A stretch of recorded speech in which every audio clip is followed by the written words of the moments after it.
రోజుకు 10 టీఎంసీలు అంటే ఒక్క నెల రోజులు మన కళ్ళు మూసుకుంటే 300 టీఎంసీలు శ్రీశైలం మొత్తం తరలించకపోవడానికి మలుపుకపోవడానికి ఇవాళ పునాదులు వేస్తే ఆంధ్రప్రదేశ్ ప్రభుత్వం వీర తిలకం దిద్ది కాంట్రాక్టర్ దగ్గర కమిషన్ల కోసం కక్కుర్తిపడ్డది నువ్వు కాదా చంద్రశేఖరరావు?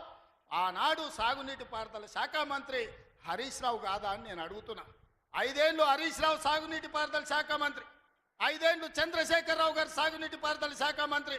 మరి నేను ఇవాళ అడుగుతున్నా, పాలమూరు అక్కడనే ఉంది, కల్వకుర్తి అక్కడనే ఉంది, భీమా ఎండిపోయింది, కోయిల్ సాగర్ ఆరిపోయింది, ఈ రోజు ఆర్డీఎస్ అట్లనే ఉండిపోయింది. మా ప్రాజెక్టులు ఎందుకు పూర్తి చేయలే? మా పాలమూరు కష్టాలు ఎందుకు తీరవలేదని నేను అడుగుతున్నా. ఈ నీళ్లు మాకు నాగరికతను ఎందుకు తేలే?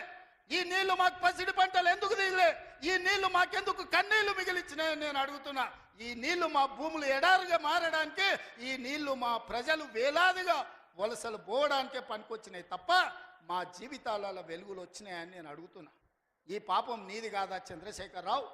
ఈ పాపం నీదే కదా? 10 ఏళ్ళు వచ్చిన తెలంగాణ రాష్ట్రంలో 2 లక్షల కోట్ల రూపాయలు సాగునీటి ప్రాజెక్టుల కోసం ఖర్చు పెట్టినావు కదా. 1,00,000 కోట్లు కాళేశ్వరం కట్టినావు, 1,00,000 కోట్లల్లా 1,000 కోట్లు మింగినావు. కట్టిన కాళేశ్వరం కుప్పగూలిపోయింది. ఇంతకంటే దిక్కుమాలిన ప్రాజెక్ట్ ఇంకెక్కడైనా ఉంటుందా అని నేను చంద్రశేఖరరావుని అడుగుతున్నా. ఇవాళ మా ప్రాజెక్టులు పడావు పెట్టి మా నిధులు నీళ్ళేమో రాయలసీమ తరలించకపోయింది, నిధులేమో నువ్వు తరలించకపోయినావు, పదవులేమో నీ ఇంట్లోకి వచ్చినాయి, పాపాలేమో మాకు వచ్చినాయి. ఇవాళ ఈ పాపాలు ఈ కష్టాలు ఎంతకాలం మేము ఎదుర్కోవాలని నేను అడుగుతున్నా. అందుకే మిత్రులారా, ఇవాళ మన మీద పగబట్టిండు. 10 ఏళ్ళు ముఖ్యమంత్రి ఉన్నాయన, మన పరిపాలన బాగలేదంటుండు.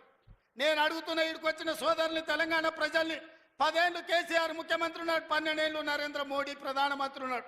ఇవాళ చర్చకు సిద్ధమా? కిషన్ రెడ్డి గారు మీ పార్టీ ప్రెసిడెంట్గా నువ్వురా, కేంద్ర మంత్రిగా నువ్వురా, చంద్రశేఖరరావు గారు ప్రతిపక్ష నాయకుడిగా నీ పార్టీ ప్రెసిడెంట్గా నువ్వురా, కాంగ్రెస్ పార్టీ నుంచి ముఖ్యమంత్రిగా నేను వస్తా. 12 ఏళ్ళు మోడీ పరిపాలన మీద, 10 ఏళ్ళు చంద్రశేఖరరావు పరిపాలన మీద, 12 నెలల మా పరిపాలన మీద, ప్రజా పరిపాలన మీద చర్చ చేయడానికి నేను సిద్ధంగా ఉన్నా. చర్చలో ఓడితే ముక్కు నేలకు రాస్తా అని చెప్పి నేను ఈ సందర్భంగా సవాలు విసురుతున్నా. ఇవాళ నేను అడుగుతున్నా, మాకు అవకాశం వచ్చింది, మా జిల్లాకు అవకాశం వచ్చింది, మేము ఎవరినో అడుక్కోవడం, ఎవరి ముందల్లో చేయి దాచడం కాదు. ఇవాళ మా పాలమూరు జిల్లాకే ఒక అవకాశం వచ్చింది. మా ప్రాజెక్టులు మేము పూర్తి చేసుకోవద్దా? మా మక్తల్ నారాయణపేట కొడంగల్ ఎత్తిపోతల పథకాన్ని మేము కట్టుకోవద్దా? మా పాలమూరు రంగారెడ్డి పూర్తి చేసుకోవద్దా? మా కల్వకుర్తి పూర్తి చేసుకోవద్దా? మా భీమా పూర్తి చేసుకోవద్దా? మా నెట్టంపాడు పూర్తి చేసుకోవద్దా? మా కోయిల్ సాగర్ పూర్తి చేసుకోవద్దా? మా జూరాల పూర్తి చేసుకోవద్దా? మా తుమ్మిళ్ళ ప్రాజెక్టు పూర్తి చేసుకోవద్దా? మా ప్రాంతం అభివృద్ధి చెందొద్దా అని చంద్రశేఖరరావుని అడుగుతున్నా. ఏది తీసినా ఏది పెట్టినా వద్దు అనే తప్ప నీ నోటి నుంచి ఒక్క మాట అయినా మంచి మాట వచ్చిందా అని నేను అడుగుతున్నా. ప్రాజెక్టులు కట్టొద్దంటివి, భూములు సేకరించొద్దంటివి, పరిశ్రమలు పెట్టొద్దంటివి, లగచర్లలో పరిశ్రమలు అంటే కలెక్టర్లను చంపడానికి చూస్తేవి. మాకు పరిశ్రమలు వద్దా? మా జిల్లాకు ప్రాజెక్టులు వద్దా? మా జిల్లాలో నీళ్లు పారొద్దా? మా పంటలు పండొద్దా? మా రైతులు బాగుపడొద్దా? మేము మంచి బట్టలు కట్టుకోవద్దా? మేము బుక్కెడు బువ్వ తినొద్దా?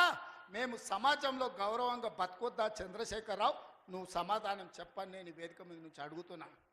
మాకు ఆత్మగౌరవం లేదా? మేము మీలా